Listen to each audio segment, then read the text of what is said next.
A continuación, con ustedes, Inteligencia Artificial y su impacto en el futuro de la banca, con Rodrigo Pacheco.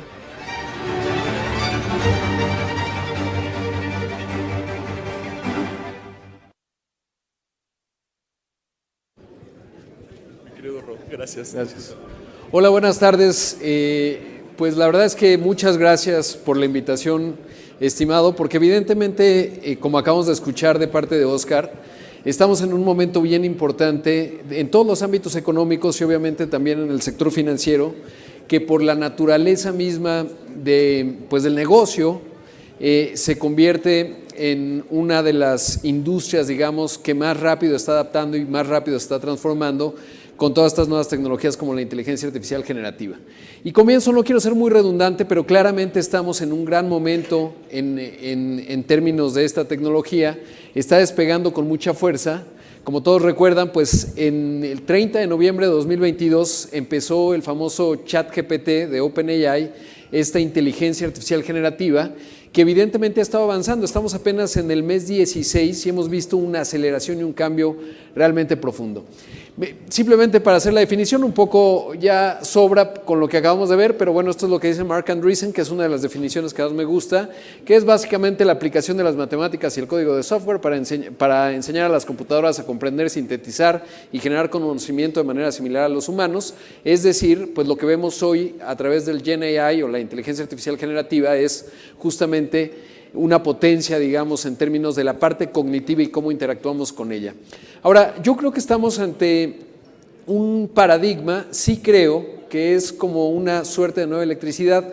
En mi carácter de periodista, ya llevo un rato en esto, y realmente pocas veces me ha tocado ver muchas palabras que son como de moda, ¿no? El metaverso, el blockchain, las criptos, en fin, y cada una de ellas tiene un lugar importante en la tecnología, en el mundo que vivimos hoy, en el que vamos a vivir mañana.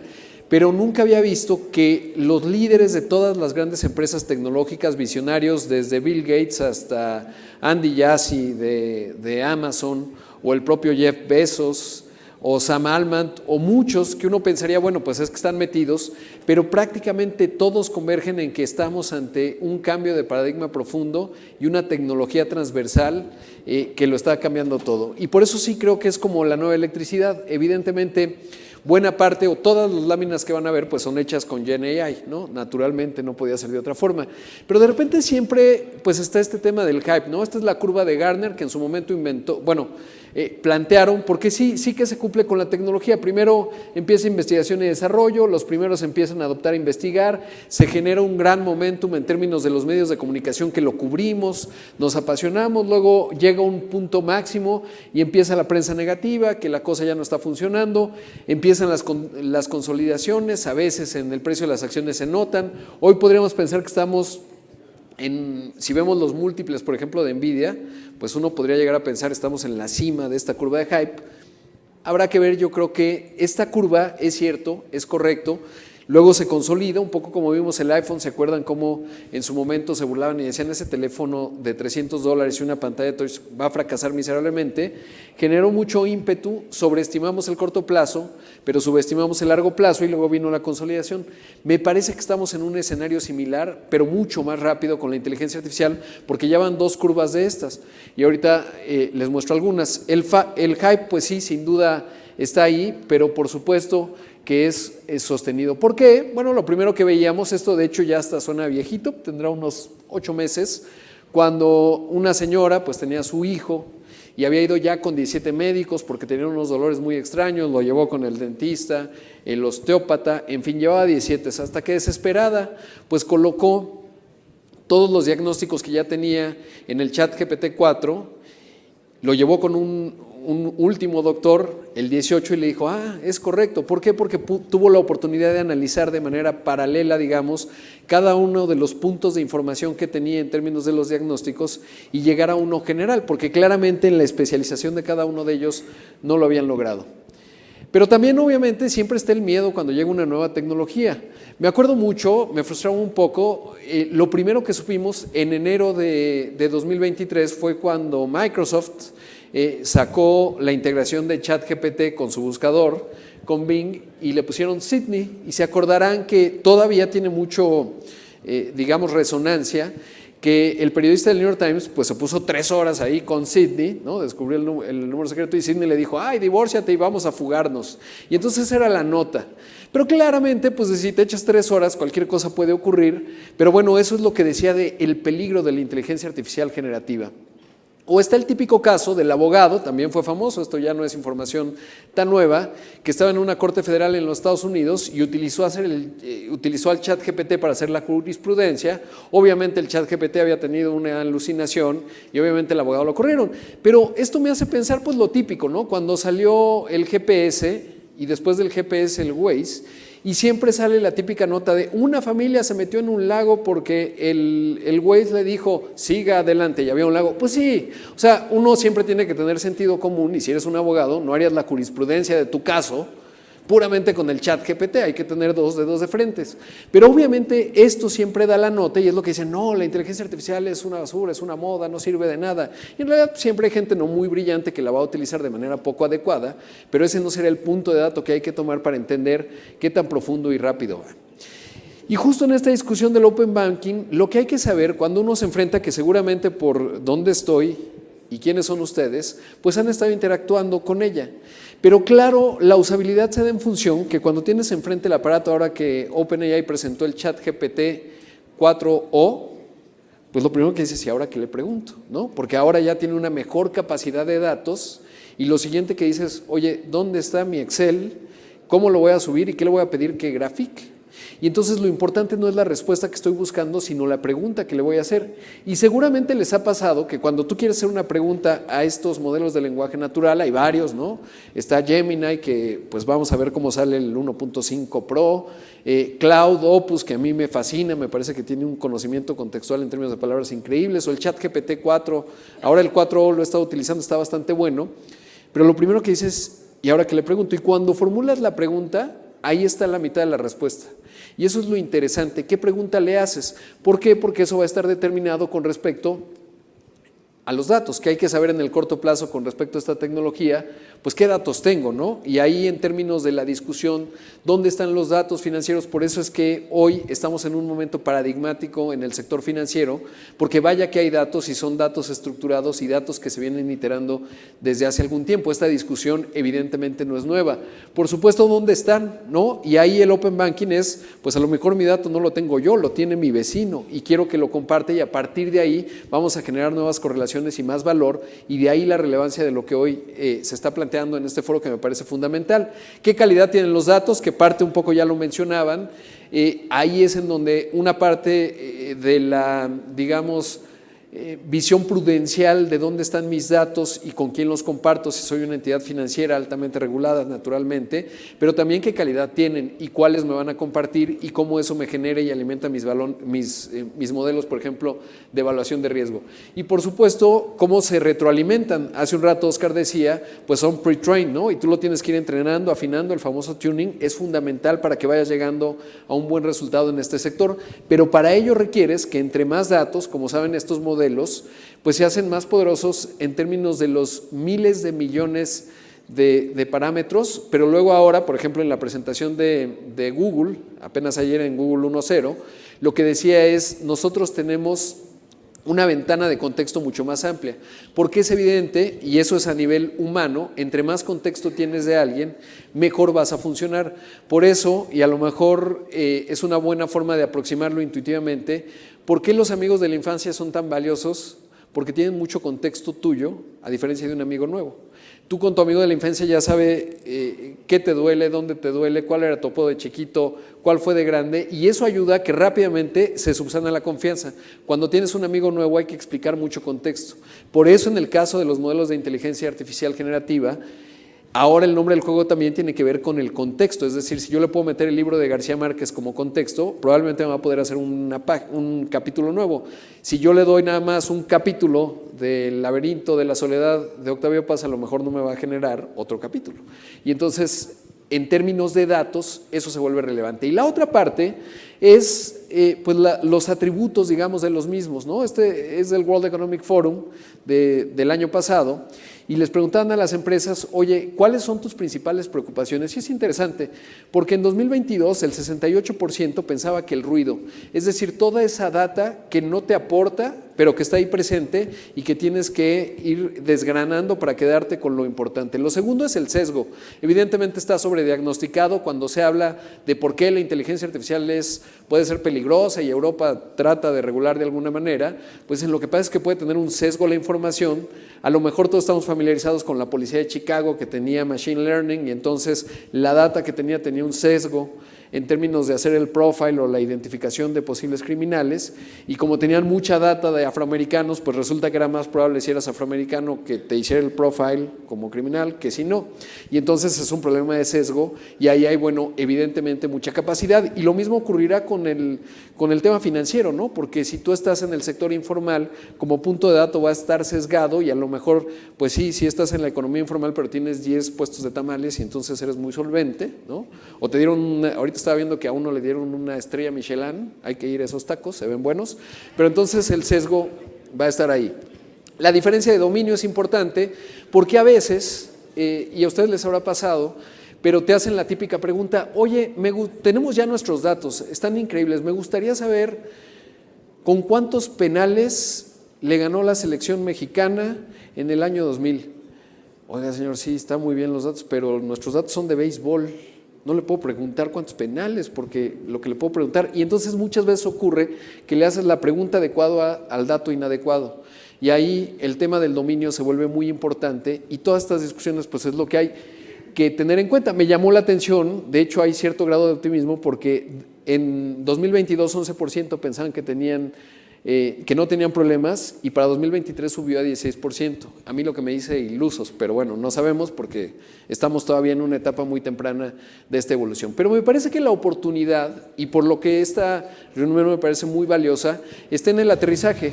Obviamente, porque en el aterrizaje pues siempre genera optimismo. Ese es Elon Musk, obviamente, y sus cohetes, pero en su momento a Elon, cuando empezaba con SpaceX, le decían, no hombre, los cohetes no aterrizan, por supuesto que eso no ocurre. Flash Gordon lo hacía en los 70s y era una película de ciencia ficción, Elon. Sin embargo, lo logró. Y es que cuando cambia el paradigma, tenemos que entender que hay nuevas oportunidades. Y eso me lleva al cambio de paradigmas. Este señor, como saben, es Thomas Alva Edison, hizo a General Electric, tiene ahí en su mano al foco incandescente. Esa no la hizo la inteligencia artificial, si la saqué de un archivo, no está tan fácil. Pero esto es lo que les quiero transmitir, sobre todo en donde estamos y de lo que estamos hablando. A veces ya tienes la tecnología, ya está presente, pero la adopción tarda mucho y no nos damos cuenta porque seguimos pensando con los viejos paradigmas. Esta gráfica que ven aquí es pues prácticamente cuando ya estaba la electricidad, 1890, este es el porcentaje de adopción.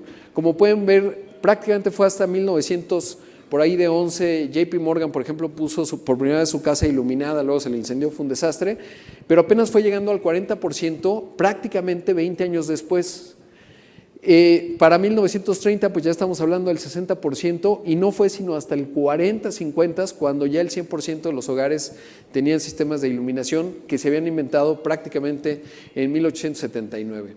¿Eso por qué? Pues porque a veces ya tienes enfrente la tecnología, es obvio que está el caso de uso, pero nos tardamos mucho en adaptarla y eso tiene que ver por el marco de referencia. Ese es el taller de Edison donde él ya tenía sus focos incandescentes. En términos de mecanismos de transmisión, creo que es lo que nos lo explica mejor, pues también tardó mucho. ¿Por qué?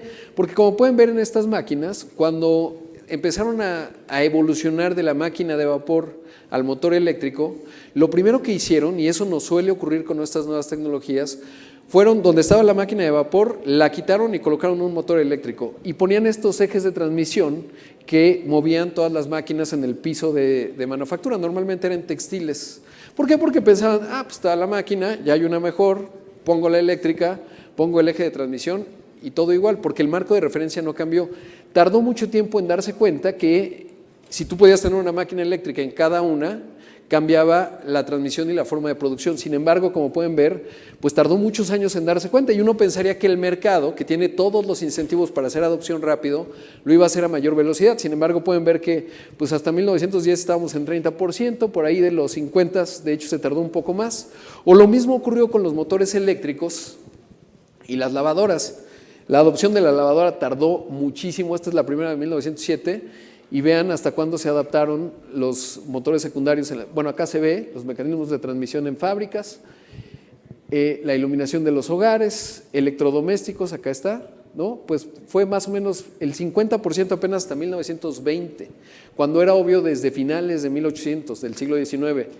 Y lo mismo con los métodos de producción, fue Henry Ford el que más o menos empezó a entender que había el just in time, etcétera, y ese es el paradigma. Ahora estamos en un nuevo paradigma en donde la carrera por la supremacía en esta discusión pues es el oso panda de inteligencia artificial y el águila estadounidense. ¿Por qué? Porque son los dos jugadores que hoy son los campeones globales. Ahí lo que podemos ver es que el número de patentes de inteligencia artificial, no necesariamente generativa, pues China lleva una ventaja extraordinaria, el otro es Estados Unidos.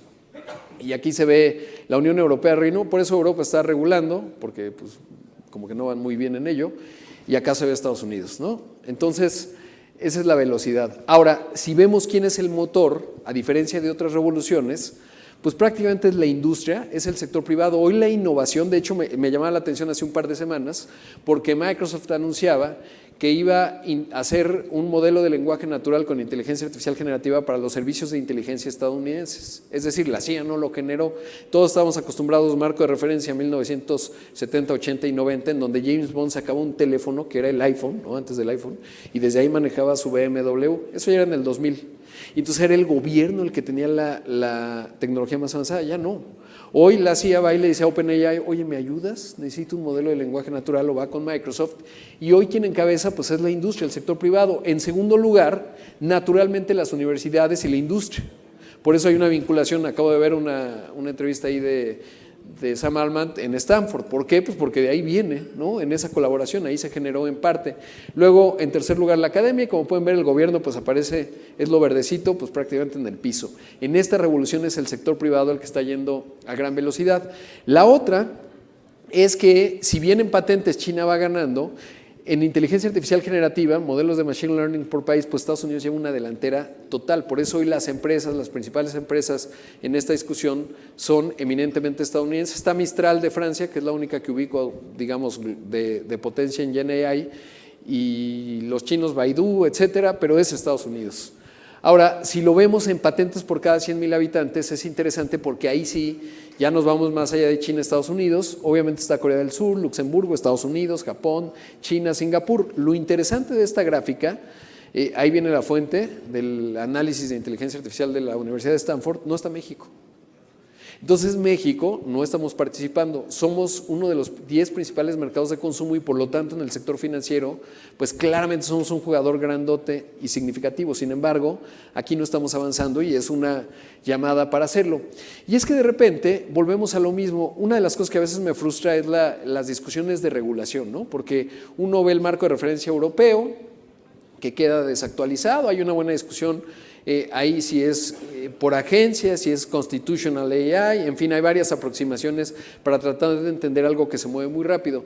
Pero de repente en la discusión que estamos, y a veces en cuanto al regulador, afortunadamente en México como que vamos lentos, ¿no? Por ahí hubo una iniciativa del senador Monreal, pero la verdad yo creo que está muy básica y vamos a ver, porque nos puede pasar esto que suele ocurrir en estas discusiones. The inventors are confident enough to demonstrate it themselves. A flick of a lever and the scoop has another mouth.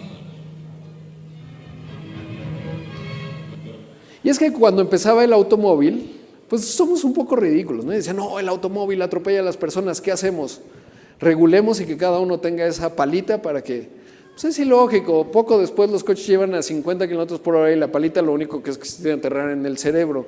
Entonces, a veces eso pasa porque quieres entender con el mismo marco de referencia la regulación que viene y aquí va a ser mucho más complicado por la velocidad y la cantidad de parámetros de datos y además el poco expertise porque no hay tanta gente, o sea, a ver, con todo respeto, pero yo no veo al diputado, creo que ahora está de licencia, Noroña, en la discusión del GenAI, las ponderaciones, los puntos de edad, difícil, ¿no? Es más, cuando pienso en una de las democracias más antiguas, que es la de los Estados Unidos, y todos se acordarán cuando llevaron a Mark Zuckerberg ahí a comparecer, ¿no? A hacer una audiencia, en ese entonces de las redes sociales, y algunos senadores de los Estados Unidos, que es la democracia, o sea, son tipos preparados, ¿no? Le decían, oiga, Mr. Mark, ¿su Wi-Fi me espía? ¿No? Entonces, dudo mucho que tengan la capacidad para estar a la altura técnica para empezar una buena regulación y discutir este tipo de cosas. Y es que a veces todo lo medimos con el marco de referencia anterior, porque a veces uno se podría preguntar, oye, ¿los caballos flotan? Pues cualquiera en su sano juicio diría, pues por supuesto que no, Rodrigo, eso no ocurre. Sin embargo, cuando van corriendo, ya justo a finales del siglo XIX uno se daba cuenta que en algún punto pueden ir flotando, pero todo depende del marco con que lo veas. Si lo ves parado, pues no flota, si lo ves corriendo, a lo mejor sí. Y eso es lo que hay que entender, porque lo que ocurría y que ocurre hoy en la discusión es que dicen, no, pues eso no va a ocurrir, además él tiene muchos riesgos, yo no lo puedo aplicar en el core bancario porque pues, es muy difícil, está ultra regulado. Y es lo mismo que decía, oye, ¿por qué los automóviles no van a ser exitosos? Pues porque no tienen herraduras, te diría el del carruaje, ¿no? Pues sí, claro, porque no estás entendiendo que la naturaleza de la tecnología es totalmente diferente y no necesariamente van a aplicar los marcos de referencia anteriores. Prueba de ello, pues lo que les mostraba del foco incandescente. Ahora, yo creo que en el tema financiero, pues lo importante es el momento del dato, el momentum del dato, más la velocidad de adopción y con la que vas iterando, va a dar el potencial de transformación en la banca. Por eso puse esa fórmula, que por cierto, ayer el ChatGPT 4.0 me ayudaba, porque ya tenía el concepto de la adaptación y le dije, ayúdame a hacer la fórmula y les puedo compartir con todo gusto el proceso de pensamiento del ChatGPT 4.0, que me decía, mira, yo le estaba hablando de física, pero quería hacer la metáfora con ustedes. ¿Por qué? Porque es el dato, el momentum que tienes en los datos, más la velocidad de adopción que te va a dar la potencia con la que vas a poder desplegar. Y me parece que esa es la ecuación que habría que ver, por eso la puse ahí, ¿no? Pero esa me ayudó, es el ChatGPT que sí es algo útil. Ahora, para ustedes no es nueva esta discusión. ¿Por qué? Porque el Machine Learning, como nos lo acaba de decir Oscar, pues ya viene en la banca, el sector financiero y seguros, que obviamente pues no hay nada más obvio, porque tú lo que quieres en tu modelo de evaluación de riesgo es predicción. Y estas cosas lo que hacen, la técnica, digamos, del GenAI o el Transformer, como se le conoce, pues es el siguiente mejor token, es una hipersimplificación, pero cuando tú metes mucha data, por ejemplo Bloomberg es el primero que lo hace y tengo mucha expectativa de verlo, con toda la información que tiene financiera, pues si tú le metes todos los parámetros, el reporte trimestral, el momento del mercado, la inflación, la tasa de referencia, etcétera, y quieres hacer una predicción con toda esa data, no hay mejor modelo que un GenAI. ¿Por qué? Porque si te puede predecir la mejor palabra, que como todos sabemos, si tú le pones el perro mueve la, y entonces ¿cuál es la siguiente mejor palabra? Puede ser la lengua, la cola o la oreja. Y entonces con toda la data que tiene estadísticamente dice, pues yo creo que la cola, porque la lengua no se mueve mucho, más bien de arriba abajo. Entonces, pues justo en el sector financiero ocurre lo mismo. Va a ser bien interesante quien tiene data lakes o silos de datos muy especializados que ya no tienen tanto ruido. Sesgo va a ser muy complicado porque depende de la decisión y quién lo captó, pero al final en el sector financiero, bancario, en la evaluación de riesgo, pues lo que va a ser muy importante es la estructura de esos datos. El sesgo, les digo, va a ser difícil, ruido yo creo que va a tener menos y es interesante porque eso empieza a generar otro tipo de soluciones. Ahora, este es un análisis de McKinsey, interesante porque ellos advierten que donde hay más valor del GenAI es particularmente en la banca minorista, en la banca corporativa y en legal y riesgos, ¿no? Por lo que ya nos decía Oscar, hay una parte de procesamiento y que te puede ayudar el GenAI. Ellos estiman, y eso nada más es en el mundo anglosajón, o sea, Reino Unido y Estados Unidos, que esto podría generar un valor adicional de entre 200 y 340 mil millones de dólares. Es difícil asignarle un número, pero te dice, digamos, la potencia de lo que estamos viendo, más las otras técnicas, el IA tradicional, o sea, el Machine Learning, que ya conocíamos, veíamos en la lámina anterior que es un 18%, la avanzada, que bueno, pues ya era, digamos, previo al 30 de noviembre de 2022, o lo que todos muchos siguen, porque había una inercia, digamos, de lo que se venía desarrollando, los más avanzados, y el GenAI, que no es la única respuesta, porque evidentemente en esto hay una convergencia de técnicas, no vas a usar solo GenAI, tienes que hacer varias técnicas y eso es lo que está generando un montón de valor, pero el GenAI vaya que tiene dos en banca minorista y corporativa. ¿Por qué? Pues un poco por lo que hace un rato ya mencionaba Oscar. En el tema, por ejemplo, ahí traigo un video, ahorita se los muestro, pero si uno quiere asesoría, y tienes data bien estructurada y conectada con el banco, pues ahí se puede. O lo que ocurre a muchos bancos, me ha tocado observarlo una y otra vez, y a ustedes probablemente también, y como usuarios, en donde dices, oye, tengo una tarjeta de crédito, y quiero solicitar un crédito hipotecario en el mismo banco y no se hablan. Entonces tú vas con el del crédito hipotecario y te dice, pues tráigame sus papeles, su historial crediticio. Oye, pero pues tú lo tienes. Pero naturalmente eso no está conectado en los bancos. ¿Por qué? Porque como sabemos se han ido conectando sistema tras sistema, los legacies, y luego ya cuando eres un banco muy grande o no tan grande, es complicado deshacerte de esos legacies porque además hay un montón de regulación que le mueves un tornillo, se te mueve por el otro lado, qué dolor de cabeza. Y entonces por eso también hay mucha resistencia a la hora, y yo me puedo imaginar muchas conversaciones en donde viene el CEO y le dice, GenAI, ¿por qué no hacemos un chat para que cuando vengan por el crédito hipotecario, además pues ya tengo la data cruzada de ese cliente transversal, porque además el Open Banking jalé de otros y entonces tiene un crédito hipotecario allá, yo ya lo sé, le doy una mejor oferta y le dice, sí jefe, ¿cómo no? Sí, mire, le voy a explicar. Ya aprender las compus es difícil, ¿no? El sistema operativo, bueno, pues todavía estamos con el COBOL, ¿no? O sea, y entonces, ese es el reto formidable, porque estamos hablando de una industria que ya tiene un camino de recorrido y el leapfrog o el salto de rana no va a ser necesariamente tan sencillo. ¿Qué ya hacen? Porque pues he estado muy metido en este mundo, voy viendo, tengo amigos que están relativamente avanzados. ¿Qué ya hace la competencia y qué es? Por ejemplo, verificación de domicilio y cruzado con parámetros de riesgo, que es un poco lo que ya nos decía Oscar ahorita que estaba viendo su presentación, decía, pues sí, ¿no? Evidentemente. Verificación de expedientes GenAI más functions, ¿no? Eso también es importante, es decir, yo ya tengo la verificación del expediente, pero además le pongo la función que ya tengo otra data con la cual puedo relacionar GenAI y me da un resultado. Lo que hay que medir es la temperatura para ver qué tanto alucina o no. Luego, presoporte de chat en GenAI, es decir, no el chat, no le das a tu consumidor directamente qué tal que alucina en ese momento y le da la tasa del 5% del crédito hipotecario. Momento, perdemos mucho dinero. Todos vimos lo que pasó con Cartier, ¿no? Que vendió estos a 200 pesos. Pues no quieres que te pase eso con el chat porque se puso creativo. Eso no es buena idea. Entonces tiene que haber el pre-chat. O para guía de procesos externos, eso hasta donde sé de un caso específico está en proceso experimental, ¿no? Porque obviamente en el sector financiero pues tienes un montón de complejidad interna, ¿no? En el otorgamiento, generación, originación, etcétera, y además las distintas partes del banco no necesariamente se hablan, la banca de inversión con la minorista, las hipotecas con las tarjetas, etcétera. Y entonces, bueno, pues eso te empieza a dar una formación, además el onboarding pues va a ser mucho más rápido. Los RAGs, ¿no? El Retrieval Augmented y Generate de Insights Private, que eso es lo que yo creo que va a ser muy interesante de Bloomberg, porque va a lograr tener justamente toda esta data, ellos no necesitan. Bueno, sí, todos necesitamos el Open Banking, pero me refiero, ya tienen un montón de data. Ahora, para la generación de crédito y en el Open Banking, pues esto va a ser totalmente profundo. ¿Por qué? Porque ustedes vean la evolución del ChatGPT. Bueno, estaba primero el 2, que ese no lo conocimos mucho. Luego el 3.5, el 4 Pro y ahora el 4O o 4O. Pues hay una evolución enorme. ¿En qué consiste? Más parámetros, más contexto.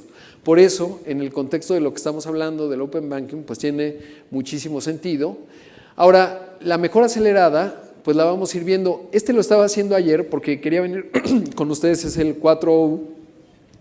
Y entonces estaba ahí generando y decía, bueno, ¿qué hago? Entonces me fui a la página de BlackRock y decía, tengo 30 años, lo puse muy rápido, digo, no vale la pena mucho verlo, pero es lo que ya está ocurriendo. O sea, digamos, si esto ya puede ocurrir en una plataforma no necesariamente especializada, porque ya tiene mejores capacidades de interpretar imágenes, pues le digo, oye, tengo 30 años, algo de apetito para el riesgo, lo que me está ofreciendo, tengo $1 millón de pesos, me ofrecen estos 3 portafolios, quiero invertir. Ahí va a subir la imagen, la subí, les digo, de la página de BlackRock, los 3 portafolios de inversión que te ofrece, y le digo, hazme una recomendación de cuál debería tener. Y entonces pues ya me puse ahí a platicar con el ChatGPT. Obviamente no me quedé a vivir ahí con él porque de haber, digamos, si lo quisiera hacer a profundidad, pues hubo más bien un Excel o un número para que empiece a hacer la iteración mejor, porque ahí nada más estaba interpretando la imagen de lo de BlackRock y ya me empieza a dar la respuesta, me explica primero los 3 fondos que me están proponiendo, cuál es el riesgo, cuál me conviene. Después ya les digo, me eché un ratillo ahí diciéndole, oye, sí me gusta la parte de tecnología, pero ponle empresas mexicanas, ¿cuál me recomiendas? ¿No? Del IPC. Entonces ya me ponía ahí América Móvil, etcétera. Eso ya está ocurriendo. Entonces, ¿qué va a hacer el sector financiero con respecto a estos procesos de automatización, porque el tema no es que lo van a hacer, es un hecho. Porque obviamente, si yo fuera asesor, el de tarjetas, o el de crédito hipotecario, o el de banca de inversión, pues normalmente he tenido algo de experiencia en esas interacciones, pues soy un usuario de servicios financieros y pues te tardas, ¿no? Te dicen, sí, su aprobación está pasado mañana o no. O vas con la banca de inversión y te ofrecen el típico FANG, ¿no? Que no está mal, ¿no? Facebook, Amazon, Google, etcétera. Y entonces, pues tú le haces preguntas y te dicen, regreso contigo un momento, y van al siguiente día contigo y el proceso pues puede tardar un par de días en lo que tú defines cuál es tu portafolio y estrategia de inversión. Si me das una hora con el ChatGPT, con los datos adecuados y las preguntas adecuadas, lo andas resolviendo en un proceso de media hora. Ahora, si el asesor utiliza esto con la data de su entidad financiera, con el Open Banking y lo cruzas, ¿cuántos puede atender por día? Porque yo sé que cuando le pregunto al banquero de inversión, oye, no, pues yo soy periodista de negocios y entonces hoy estaba muy atento a lo que dijo, ayer la inflación salió de Estados Unidos, bajó de 3.5 a 3.4, buen momento, entonces uno piensa si van a bajar las tasas de interés, yo voy con mi asesor, si le quiero dar lata a un banquero de inversión, le digo, oye, ¿qué opinas? ¿Tú crees que si se logra el soft landing va a bajar la tasa de interés? ¿Y qué tendría que hacer en términos de el reporte de Nvidia que es el 22 de mayo? Si va a salir, ¿cómo pondero? Y entonces te dicen, un momento, regreso contigo. Y ya regresan 2 días después, porque obviamente hay 18 preguntas como esas de un Rodrigo o de otro cliente. O a lo mejor va a haber alguien que dice, a mí no me interesa, no me expliques, lo único que quiero saber es que me garantices más o menos este rango de rendimiento. ¿Cuántos puede atender esa persona? Pues 3 al día. Con estas herramientas, pues 1 cada media hora. Y si está especializado, porque estamos, les digo, en el mes 16, hay que ver lo que hay en el mes 20, que además hay muchos, ¿no? Porque este es el ChatGPT 4.0, lo quise usar porque es lo más nuevo, pero normalmente te puedes ir a Cloud, te puedes ir a Gemini, o hay uno que ya dejé de usar que es el Inflection, ¿no? Que es muy bueno, Pi, pero eso es como para ponerte a filosofar. En fin, y estamos en el mes 16. En el mes 20, en 4 meses, pues esto va a ser una revolución. Sin embargo, esto a veces genera escepticismo y por eso es que entre más data tengan, y por eso creo que va a ser una tarea titánica, avanzar con el regulador para transmitirle, oye, la competitividad del sistema financiero mexicano va de la mano en la agilidad que tengamos para que podamos utilizar los datos, para que sean compartidos y transversales, porque esto va a alimentar los modelos y a lo mejor donde hoy no hay crédito, que es en el sector informal, tenemos una informalidad como país del 55% de informalidad laboral, por eso la penetración de servicios financieros es muy acotada si nos comparamos con un Chile o con otros países de la región, incluso un Brasil que lo ha hecho muy bien con Pix, que hoy Brasil, desde el gobierno, tiene un montón de data que va a permitir tener más puntos de datos y que eventualmente eso te va a dar mejor evaluación de riesgo, más crédito y por lo tanto más inclusión financiera y formalidad. Y eso es lo que tendría que saber el regulador y le tendría que tener un montón de prisa, pero obviamente a veces vamos en otras discusiones un poco anteriores, pero eso es lo que hay que transmitir y lo que nosotros tenemos que entender, porque esa es la presión que tenemos que generar de cara a un objetivo común en el país, no solo el del negocio de cada quien, sino el de la inclusión financiera del país, porque este país no crece, ¿por qué? Porque si tienes una economía informal del 55%, pues va a ser muy complicado que de las 5 millones de unidades económicas que hay, que tienen una tasa de mortalidad de 1 año, pues no van a tener acceso a capital del trabajo, porque si tú les das crédito, pues la mitad lo perdiste. A lo mejor depende, ¿no? Uno le pregunta a los bancos, te dice, por ejemplo, ahora que en tarjetas de crédito está muy dinámico, te dicen, sí, pues yo emito y tengo default de 50%, yo de 20%, yo de 30%. Entre más data va a ser mejor. Todavía no llegamos a ello. El otro día platicaba con alguien que entiende bien, viene de otro país y le decía, oye, es correcto, y un poco matizando lo que estoy diciendo, que el Focus Pocus, yo tengo un modelo de evaluación de riesgo increíble, secreto que nadie sabe, aplica, y me dice, no, tienes que conocer al mercado. Por eso es que en el mercado mexicano, con los datos mexicanos, tiene que haber Open Banking o datos abiertos que se compartan para que esto avance más rápido y sí logremos el eterno sueño de la inclusión financiera. Sin embargo, puedo entender que a muchos en el sector privado y también en el público, pues les genera cierta escepticismo. Y lo único que les quiero decir, que se acuerden de este video, ese es David Letterman, el principal, la quintesencia, una de las figuras clave de los comediantes en Estados Unidos. Jon Stewart ahora como que ha caído un poco, pero es el Jon Stewart de su momento, es el centro del universo, entrevistaba a presidentes, etcétera. Bueno, ahí estaba Bill Gates, era el 95, y este es el intercambio que tenía. Escéptico David Letterman, miren. What about this internet thing? You know anything about that? Sure. What the hell is that exactly? Well, it's become a place where people are publishing information. Right. So everybody can have their own homepage, companies are there, the latest information. It's wild what's going on. You can send electronic mail to people. It is the big new thing. Yeah, but it's easy to criticize something you don't fully understand, which is my position here. Go ahead. But I can remember a couple of months ago, there was like a big breakthrough announcement that on the internet or on some computer deal, they were going to broadcast a baseball game. You could listen to a baseball game on your computer. And I just thought to myself, does radio ring a bell?